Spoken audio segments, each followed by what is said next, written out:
So today we're going to talk about SIADH, or syndrome of inappropriate ADH secretion. So basically, as you might understood from the title itself, in this condition there is excessive secretion of ADH. So before we go into the condition, let's just have a look at what is the physiology of ADH. So ADH, also called as antidiuretic hormone, it is also called as vasopressin or AVP, that is arginine vasopressin. So it has three different names: antidiuretic hormone, vasopressin, or arginine vasopressin. So it is a hormone that is synthesized by the hypothalamus. It is stored in the posterior pituitary and it is released from the posterior pituitary. Okay, so it is synthesized from the hypothalamus, stored and released from the posterior pituitary. So its major role is it plays a role in the regulation of water metabolism and the maintenance of plasma volume. So before we go into its physiology, let's just have a look at some terms. So let's have a quick look at what is plasma volume and plasma osmolarity. So as you might know, the water within our body is divided into the intracellular component, that is the ICF, and the extracellular fluid, that is the ECF. The water within the ECF constitutes the water in the interstitial space, that is outside the cells, and also the water that is present within the blood vessels. So this is the blood vessel. So the water within these blood vessels, they constitute the plasma volume. So if the water increases, then the plasma volume will increase, and if the amount of water decreases, the plasma volume will decrease. Okay, now let's look at another term called as plasma osmolarity. So plasma osmolarity, basically it represents the osmotic pressure of the plasma. So the plasma contains many solutes like sodium, potassium, and other proteins like albumin, globulin, etc. So all these together, they contribute to the plasma osmolarity. So they provide an osmotic pressure of the plasma and they contribute to plasma osmolarity. So if the solutes increase, then plasma osmolarity will increase. And if the solutes decrease, the plasma osmolarity will decrease. Now let's look at how water plays a role in plasma osmolarity. Suppose that the level of solutes remain the same. Suppose that there is no change in the solutes. There is just change in the water. If there is an increase in the water without any change in the solutes, there will be dilution. The same amount of solutes will be present in an increased amount of water. So there will be dilution, and there will be a decrease in the plasma osmolarity, even though there is an increase in the plasma volume. If the amount of water decreases, when the water decreases, then what will happen? There will be concentration. And the solute remains the same, there will be concentration. So the plasma osmolarity will increase, even though the plasma volume has decreased. So this is just some basic terms. We'll go into them detail when we talk about the pathophysiology of SIADH. So now coming back, what is the mechanism of action of ADH? So ADH plays a role in the regulation of plasma osmolarity or plasma volume. So when there is an increase in the plasma osmolarity, there is an increase in the plasma osmolarity or decrease in the plasma volume, that is the amount of body water has gone down. When the amount of body water has gone down, then then there are osmoreceptors within the hypothalamus. They get activated and they get stimulated to release ADH. So ADH, when there is increase in plasma osmolarity or decrease in the plasma volume, ADH is released from the hypothalamus. And where does it act? ADH acts on the kidney. And what is its action? It increases the reabsorption of water and leads to an increase in plasma volume. So when there is a decrease in plasma volume or increase in plasma osmolarity, ADH is released from the pituitary, posterior pituitary. It acts on the kidney, increases the reabsorption of water, and leads to an increase in plasma volume. Now let's just go into a bit of detail about the mechanism of action of ADH. So we know what ADH does. It increases the plasma, it increases water reabsorption in the kidneys, and increases the amount of water in our body. So how does this actually work? ADH acts by various receptors. There's V1 receptors, V2 receptors, which are the receptors of ADH, V1, V2, etc. V1 mainly receptors are mainly present in the blood vessels, and it's not of much concern to us right now. What we are concerned about are the V2 receptors. So these V2 ADH receptors, where are they present? The V2 ADH receptors are present within the distal convoluted tubule and also within the collecting duct of the kidneys. So V2 receptors are present within the distal convoluted tubules and in the collecting duct. So ADH acts on these V2 receptors, and through them they increase the water reabsorption. So what does the V2 receptors do? ADH, by acting on the V2 receptors, they increase a protein called as aquaporin 2. They increase the aquaporin 2 in the collecting duct in the DCT. So this aquaporin is basically like a water channel, and if they increase the amount of aquaporin, there will be increased water reabsorption. So ADH acts on V2 receptors, and V2 receptors increases the number of aquaporin 2 in the collecting duct and in the distal convoluted tubule, and this causes an increase in water reabsorption into our body and increases the plasma volume. So this is the basic action of ADH. Okay, so now let us talk about what are the causes for SIADH. So if you look in the textbooks, there are many causes. Like this is the table from Davidson, this is the table from Harrison. There's tons and tons of causes. So there are some major important causes that we have to study, and that's what I'm going to talk about right now. The CNS causes: head injury or subarachnoid hemorrhage, meningitis, encephalitis, stroke. Then some tumors. Some tumors may start secreting ADH and increase the ADH. Small cell carcinoma of lung, cea duodenum, cea pancreas, thymoma, they may secrete ADH and lead to increased ADH. Then some drugs, TCAs, SSRIs, vincristine. Then the 5C drugs, that is chlorpropamide, clofribrate, cyclophosphamide, carbamazepine, and chlorpromazine. And also various pulmonary disorders like pneumonia and TB may also cause SIADH, and also acute intermittent porphyria. So these are the main important causes of SIADH: CNS causes, head injury, then tumors, drugs, pulmonary disorders, and acute intermittent porphyria. Now there is another thing called as familial nephrogenic SIADH. So what is this? In all these conditions that we have talked about till now, there is increased ADH secretion. There is increased ADH secretion, and the problems happen due to this increased ADH secretion. In this condition called as familial nephrogenic SIADH, the ADH levels may be normal. The ADH may be normal, but the problem is in there is a mutation of the V2 receptors. As I just said, through the physiological action of ADH, ADH acts through V2 receptors to increase aquaporin and increase the water reabsorption. So in this condition, that is familial nephrogenic SIADH, there is a mutation in these V2 receptors. So even though ADH is normal, these V2 receptors overact and they increase aquaporin and lead to increase in water reabsorption. So that is familial nephrogenic SIADH. So now let us go to the pathogenesis of SIADH. So before we go into the pathology, let's just go over the normal physiology of some systems that are involved in plasma volume regulation or plasma osmolarity regulation. So the first thing is ADH, as we have told above. If there is an increase in plasma osmolarity or a decrease in plasma volume, ADH is released and it increases the water reabsorption. It just plays a role in water reabsorption. That is something we have to note. It does not play a role in electrolyte, that is sodium reabsorption or anything else. It just plays a role in water reabsorption and increases the plasma volume. That is the action of ADH. There is another system that happens if there is decrease in plasma volume. So if there is a decrease in plasma volume, ADH is released. Along with that, renin-angiotensin aldosterone system also acts.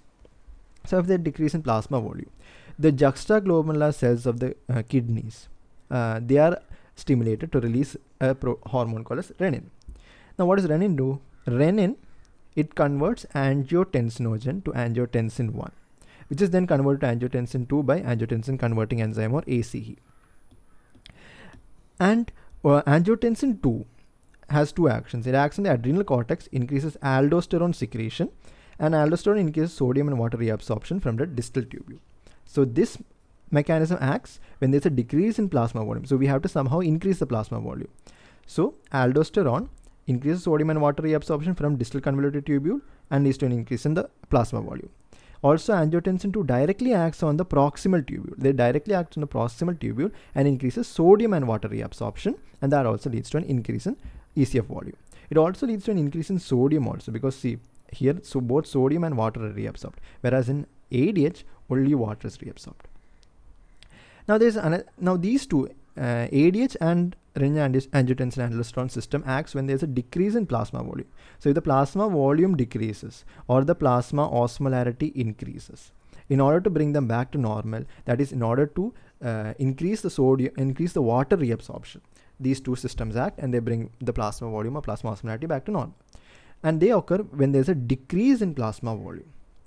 Now there's another system that acts when there's an increase in plasma volume, and that is the ANP, that is atrial natriuretic peptide. When there's an increase in the plasma volume, there are some stretch receptors in the wall of the heart and the great vessels from the heart. So these stretch receptors get activated when there's an increase in plasma volume. And what happens? Atrial natriuretic peptide is released from the heart. ANP inhibits sodium reabsorption by inhibiting aldosterone. So as we saw here, aldosterone causes sodium and water reabsorption from DCT. So ANP inhibits this aldosterone and it inhibits the sodium reabsorption. It also inhibits renin release. So this whole system is gone. So there is no water sodium reabsorption, there is no water reabsorption. So when there is no sodium and water reabsorption, there is increased sodium and water excretion, because the water and sodium that is being lost from the kidneys is not being reabsorbed back. So there is increased sodium and water excretion, and there is a decrease in plasma volume back to normal. So these are three main mechanisms that are occurring in our body that is happening normally. So now let's move on to the pathogenesis of SIADH. So in SIADH, what is the problem? There is increased release of ADH due to various causes. So because there is an increased release of ADH, there is increased action of ADH. That is, there is increased reabsorption of water. So when there is increased reabsorption of water from the kidney, there is an increase in the plasma volume. So now this will lead to a condition of hyponatremia. That is, the sodium level will decrease. Now you might wonder, the only action of ADH is the reabsorption of water. That is, ADH has no action on sodium, right? So how can the increase in ADH lead to hyponatremia? So let's take a scenario to understand that. Suppose that I have a container and I have filled it with about 100 ml of water. So I have a container and I have filled it with about 100 ml of water. Into this container I add about 100 mg of sodium. I have added 100 mg of sodium. So I have 100 ml of water and I have added 100 mg of sodium. So now the concentration of sodium in this container is what? It is about 1 mg per ml. The concentration of sodium is about 1 mg per ml. Now to this container, I add one more 100 ml of water. So I add 100 more ml of water to this same container without changing the sodium. I have not changed the sodium. I just add some more water. So now what is the concentration? Even though the sodium has not changed, only the water has increased. The concentration of sodium now in this container has become 0.5 mg per ml. So even though sodium has not changed, there is a decrease in the concentration of sodium. So there is a decrease in the osmolarity of this container or of this solute. So there is a decrease in osmolarity and there is a decrease in the concentration of sodium. This is how hyponatremia occurs in ADH. This is one of the causes of hyponatremia in ADH. So this is the first cause of hyponatremia in ADH is what? Dilution. Dilutional hyponatremia. So the first cause of hyponatremia in ADH is dilution. Because of the increase in water, when ADH increases, there is increased reabsorption of water, the plasma volume increases, so there is a relative decrease in the concentration of sodium. There is relatively decrease in the concentration of sodium and there is a decrease in the plasma osmolarity, even though the plasma volume has increased. So now what has happened? Plasma volume has increased and plasma sodium concentration has decreased. So there is increase in plasma volume and there is hyponatremia. Now when plasma volume increases, as we said before, when plasma volume increases, the mechanism that acts is atrial natriuretic peptide. When there's an increase in plasma volume, heart reduces ANP. And what does that cause? It inhibits sodium and reabsorption, and it increases the sodium and water excretion. So initially, we had increase in plasma volume and decreased sodium. And now what happens? Because of the increase in plasma volume, ANP gets activated. There is increased sodium and water excretion in order to bring the plasma volume back to normal. But the side effect of that is that there is increased sodium excretion. So we already had dilutional hyponatremia, and now even more sodium is being excreted by ANP. So it leads to severe hyponatremia. And this is why there is the main problem of SIADH is hyponatremia, because after some time, because of this ANP mechanism, the increased water that we reabsorbed will be excreted and the patient will be clinically euvolemic. So the hyponatremia that we see in SIADH is euvolemic hyponatremia. Why? Because of ANP, the increased water that we have absorbed will be excreted. The main problem is, as we said, hyponatremia. So there are two causes why hyponatremia occurs in ADH. Initially is dilutional, because ADH increases, water reabsorption increases, and so the relative concentration of sodium decreases. And so there is dilutional hyponatremia. And later on, when ANP acts, there is increased sodium and water excretion. When there is increased sodium and water excretion, there is even more sodium lost that contributes significantly to the hyponatremia. And the water excretion will lead to euvolemia. So we'll have euvolemic hyponatremia. That is what is happening in SIADH. So this is the basic pathophysiology of SIADH. Now, what is the problem with hyponatremia? When hyponatremia happens, what is our main problem? The main problem that we are worried about is cerebral edema, that is brain swelling. Now, something that we have to talk about is rapidly or slowly developing versus slowly developing hyponatremia. Now, the severity of the signs and symptoms, the clinical features of SIADH, it depends to an extent on the amount of sodium loss. That is, if there's greater sodium loss, if there's greater hyponatremia, there will be even more symptoms. But the main important feature that we have to look is if it's rapidly developing or slowly developing hyponatremia. So why is this important? Let's take a look at this. This is a normal brain cell. Let us assume this is a normal brain cell, and the osmolarity within the cell is about 290 milliosmol. And the osmolarity outside the brain cell within the extracellular fluid is also 290 osmol. Now, because of ADH increases, SIADH occurs rapidly. So there is increased water in the extracellular fluid. So when there is increased water, there is relative decrease in the sodium concentration. So the osmolarity falls abruptly. So this is rapidly developing acute hyponatremia or acute hyponatremia. Water increases suddenly, sodium decreases, concentration decreases suddenly, and the osmolarity falls to about 220 outside. So now what happens? Because the osmolarity is low, water will move from a region of low osmolarity to a high osmolarity to equalize the osmolarities. So in order to equalize, water will move from outside the cell into the cell rapidly. So because water moves rapidly into the cell, it results in cerebral edema or cerebral swelling, and this can be extremely dangerous. So now, what will happen if hyponatremia develops slowly? If it's a slowly developing hyponatremia, that is the plasma osmolarity outside falls gradually, then the cerebral brain cells will have time to adapt. That is, the neurons will excrete they can reduce the intracellular osmolarity. Here the problem was, since the intracellular osmolarity is much higher, water moves inside. So when it develops slowly, brain cells have method of adaptation.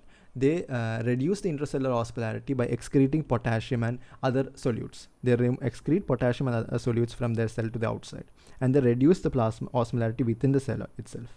So there is no net movement of water into or outside, and there is no change in the size of the cerebral cell. So there will be not much signs and symptoms.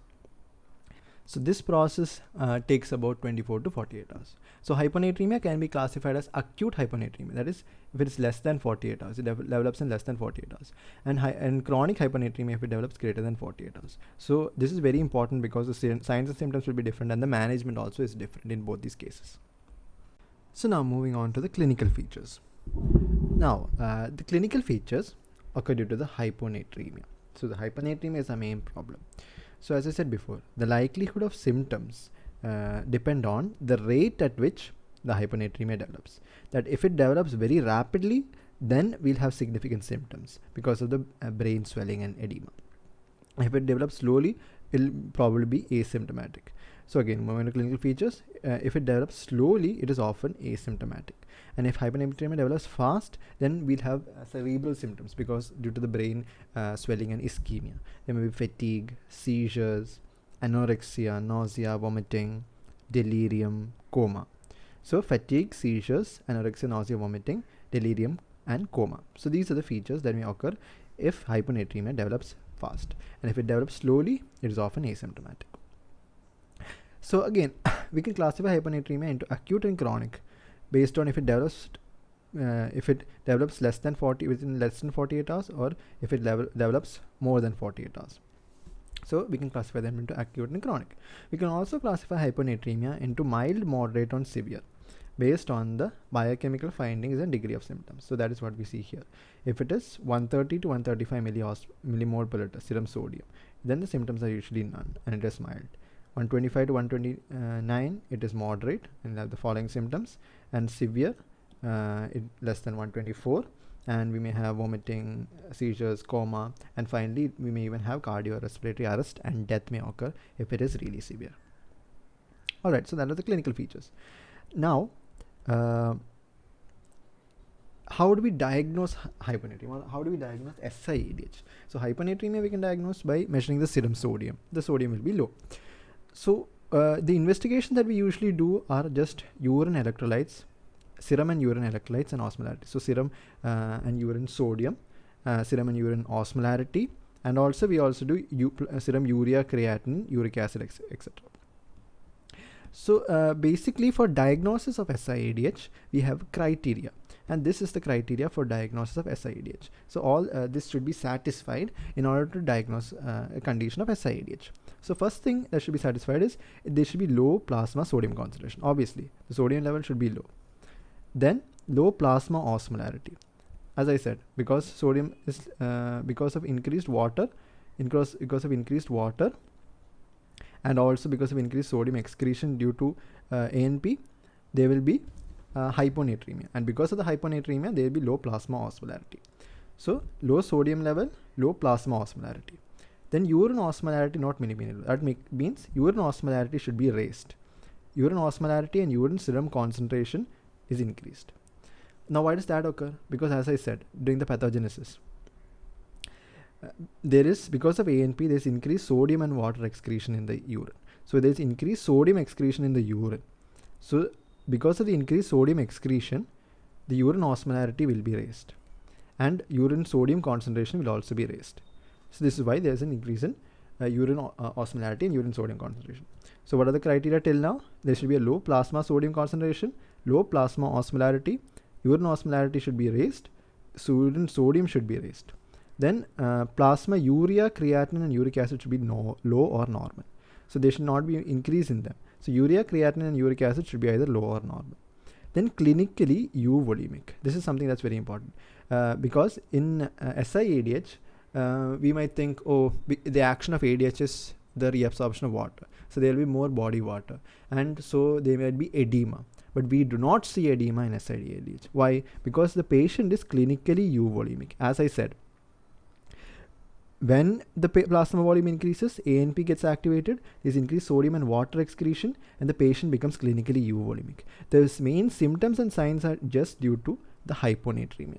So the patient is clinically euvolemic. The patient won't have any edema or something. Then absence of adrenal, thyroid, pituitary, or renal insufficiency, no recent use of diuretics, and exclusion of other causes of hyponatremia. So these are the criteria for diagnosis of hyponatremia. Plasma sodium should be low, plasma osmolarity should be decreased, urine sodium should be increased, urine osmolarity should be increased, plasma urea, creatinine, and uric acid should be low. Clinically, the patient should be euvolemic, absence of any adrenal, thyroid, pituitary, or renal insufficiency, no recent use of diuretics, and exclusion of other causes. So if these are satisfied, we can diagnose SIADH.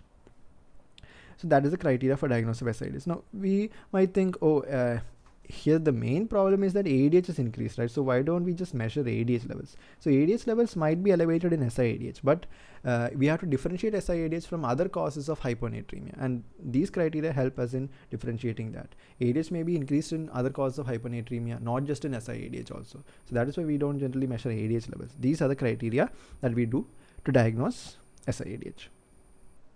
So now let's go to the treatment of SIADH. Now the treatment of SIADH has to be discussed under two headings. If there's acute symptomatic SIADH and chronic SIADH, or SIADH that is developed rapidly, or SIADH that is developed slowly. Now the treatment for these two is a bit different. Why is that? Let's just go over this again. If SIADH develops rapidly, that is hyponatremia has developed rapidly. So this is the brain cell, and suppose that the osmolarity inside the brain cell is about 290 milliosmol. Outside also it was 290 milliosmol.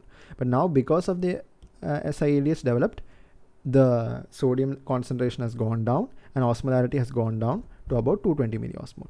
So there's relatively less sodium concentration here, and there is relatively higher sodium concentration within the cell. So what happens? Water moves into the brain cell in order to equalize the osmolarity. So there is swelling of the brain cell. There is swelling and cerebral edema. So now the brain cell has been swollen and there's cerebral edema, and this is why it is symptomatic. So now we have to rapidly reverse this. We have to correct this as quickly as possible, because this is causing cerebral ischemia and it is leading to symptoms, and it can be even fatal in the end. So our aim in acute symptomatic SIADH is to increase this or fix the hyponatremia as quickly as possible. So how do we do that? We do that by giving 3% saline. We give 3% of hypertonic saline rapidly.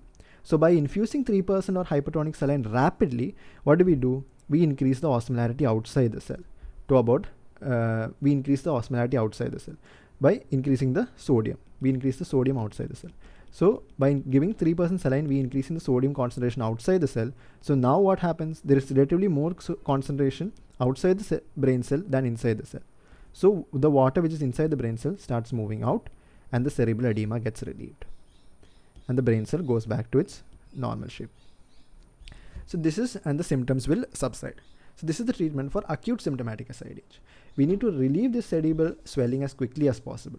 So we give hypertonic saline in order to increase the plasma osmolarity and draw the water out of the brain cell and decrease the symptoms. So in acute symptomatic SIADH, 3% saline should be given rapidly, but it should be given only at a rate of about 1% an hour, because if we give it too fast, that can also lead to complications. So we should give it at a rate of only 1% an hour until we reach a concentration of about 120 milliequivalents per liter, sodium concentration of about 120 milliequivalents per liter. So that's the treatment of acute symptomatic SIADH. Now in chronic or minimally symptomatic SIADH, what is the treatment? In chronic or minimally symptomatic SIADH, the brain cell adapts. So again, this is the brain cell, and the plasma, there is hyponatremia. So the concentration, so osmolarity outside the cell has decreased. So osmolarity outside the cell has decreased, and there's relatively more concentration inside the cell.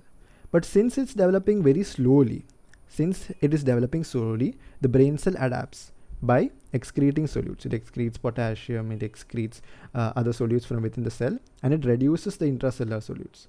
So what? There is almost equal solutes outside the cell, and there is equal solutes inside the cell. So the sodium concentration inside and outside the cell will be equal, and there will be no change in size of the cell. So the brain has adapted. This is why in chronic hyponatremia, it is minimally symptomatic. There won't be much symptoms, and the brain cell remains same. So in this condition, if we give the same treatment for acute, that is, if we rapidly infuse 3% sodium, what will happen? If we rapidly infuse 3% sodium, it can lead to a severe complication called as central pontine myelinolysis. So let's just see what happens here. So now here, the brain cell has adapted by excreting the solute. So now we rapidly infuse 3% saline. That is, we increase the osmolarity quickly. We increase the sodium concentration outside, we increase the plasma osmolarity. So now there is increased concentration of solute outside the cell than inside the cell, because here the cell has already excreted solutes in order to equalize the osmolarity with the outside. So now if we suddenly give 3% saline and increase the plasma osmolarity, then there will be increased concentration of solutes outside the cell than inside. So what happens? Water moves from the region of lower solute concentration to higher solute concentration. So even more water will move outside of the cell. So water will keep moving outside of the cell. It will lead to shrinkage of the cell. The cell will shrink and the cell can even die, and this can lead to a condition called as central pontine myelinolysis that can be fatal. So this is the problem. So in chronic SIADH or slowly developing SIADH, or asymptomatic or minimally symptomatic SIADH, we should not give 3% saline rapidly, because it can be fatal, or it can lead to a condition called a central pontine myelinolysis. Why? Because the brain cell has already adapted by excreting the solutes, and when we suddenly rapidly infuse 3% saline, the osmolarity outside increases. It draws water from inside the cell to the outside, and it causes shrinkage of the cell. And this can be fatal. So in chronic or minimally symptomatic SIADH, what do we give? We should correct hyponatremia more gradually, and our main method of treatment is fluid restriction. So the main reason that hyponatremia occurred in SIADH is what? There is increased water reabsorption, so there is dilutional hyponatremia. So in order to do that, we need to reduce the water content. So we can do that by fluid restriction to about 600 to 1000 ml per 24 hours. Or we can give, in order to supplement this, we can give some drugs such as called as Vaptans. Now what are Vaptans? Vaptans are V2 receptor antagonists. Now V2 receptors, as we discussed earlier, it is via V2 receptors that ADH increase the aquaporin and increase the water reabsorption. So if we block these V2 receptors, these aquaporins won't work and the water reabsorption will be prevented. There will be water excretion, and so this can correct our problem. So Vaptans are drugs that are V2 receptor antagonists. Example is tolvaptan. Vaptans can be V1 and V2 receptor antagonists. Tolvaptan is a selective V2 receptor antagonist. We can give that. There's also another drug called as demiclocycline that we can give. Another thing that we can try is oral urea therapy. Now urea is an osmotic diuretic. What does that mean? When we give more urea is excreted into the urine. So when more urea is excreted into the collecting duct, or when more urea is excreted into the urine, the osmolarity of the urine will increase. So when the osmolarity of the urine increase, more water is excreted into the urine. So there will be increased water excretion. So urea helps to increase water excretion. And finally, the treatment is treatment of the underlying cause. So in chronic or minimally symptomatic SIADH, the main treatment is fluid restriction. Hyponatremia should only be corrected gradually. Main treatment is fluid restriction. We can give Vaptans like tolvaptan. We can also give demiclocycline or oral urea therapy, and also treatment of the underlying cause. So this is the treatment of SIADH. Now a short word about familial or nephrogenic SIADH. As I said, in this condition, it is not due to increased ADH secretion. There is some mutation in the V2 receptor, that is the vasopressin receptor, and there is increased activity of this receptor, and there is increased aquaporin release and water retention. So this should be suspected if this hyponatremia occurs in a child or in several members of the family, and it is refractory to treatment with Vaptan. Even if we give Vaptan, they might not work, because the Vaptans are V2 receptor antagonists, or V1 and V2 receptor antagonists. So because of this mutation, Vaptans won't work in this condition. So if the treatment is refractory to treatment of Vaptan, we should suspect it, or if it occurs in a child or several members of a family. In this condition, plasma ADH should be measured, because here there's not a problem with ADH. It's a problem with the V2 receptor. So ADH will actually be suppressed in this condition. Okay, and V2 receptor gene can be sequenced if possible. The management is that if you give Vaptans might not work. In some cases they may work, but usually they don't work. The main treatment is urea, which acts as an osmotic diuretic to correct the hyponatremia. So that is all about SIADH. Thank you.